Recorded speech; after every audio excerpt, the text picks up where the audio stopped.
Today I'm going to show you how to make a velvety chocolate pudding. It's rich and decadent and super chocolatey. So chocolate pudding is super easy. You basically start by whisking all of your dries together. So I'm going to put my sugar in a pot, cornstarch, cocoa powder. I like to use a little bit of cinnamon and salt. And then we're going to whisk that together.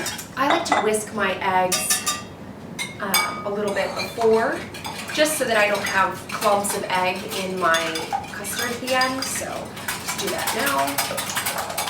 Okay.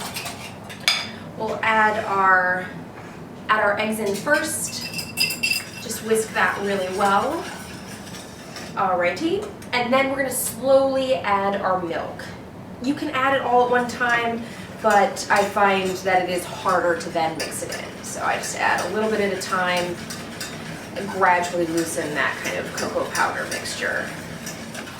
So we're going to whisk our pudding constantly while we cook it until it thickens and bubbles a bit, and then we're going to take it off.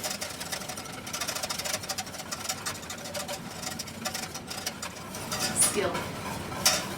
Okay, so it is starting to thicken a lot right now. I can feel it. It's like viscous. It's providing a lot of resistance to my whisk. You can also tell that it's thickened and is like pretty much ready when all the tiny bubbles from the top disappear, and you really just have this like nice, silky, smooth pudding. So I'm going to whisk it a little bit longer. You want to make sure that you cook out that cornstarch flavor. We are good. You can see here it's nice and rich and smooth. I'm going to go ahead and add my chocolate and butter.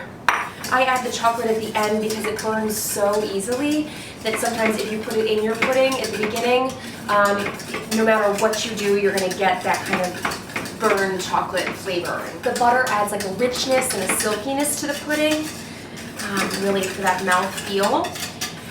And then once all my chocolate and butter is melted, I'll go ahead and add in my vanilla extract. I do add vanilla extract at the end of cooking because cooking does change and dilute the flavor. So now we've got our beautiful pudding here.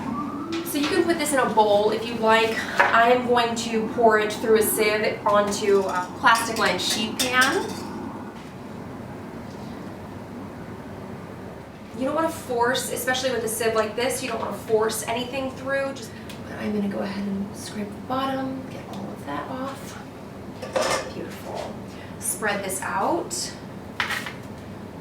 Cover it with plastic wrap so that way it doesn't get a skin on top. Poke a few holes in your plastic wrap just to let some steam escape. We're going to let this cool to room temperature. I'll probably let it cool about an hour and then I'll portion it into cups.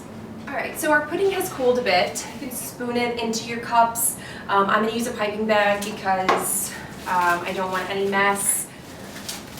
So I take my plastic wrap and I use it to corral all of my pudding into a piping bag, and then just go ahead and pour it into your container. Now in order to get these to lay flat, you can kind of tap them down like so. So I'm just going to go ahead and put these in the refrigerator and let them cool completely. They'll continue to set and get more firm and pudding-like. So our pudding is ready. We're just going to top it with a little bit of whipped cream and some crushed cookie crumbs. So I'm just going to beat it with a rolling pin in a piping bag. Also, the great thing about this is that you can then just use the piping bag to get the crumbs into the dish. I'm just going to put a little bit of crumb in like the corner here. Yep, like so. So I just have a little bit of powdered sugar in my whipped cream here.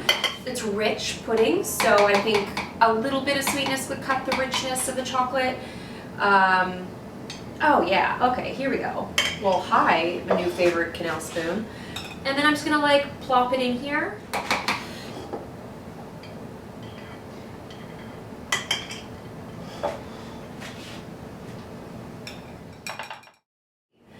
It's perfect for dessert. You can also fill donuts or cakes with it. But it's also phenomenal on its own.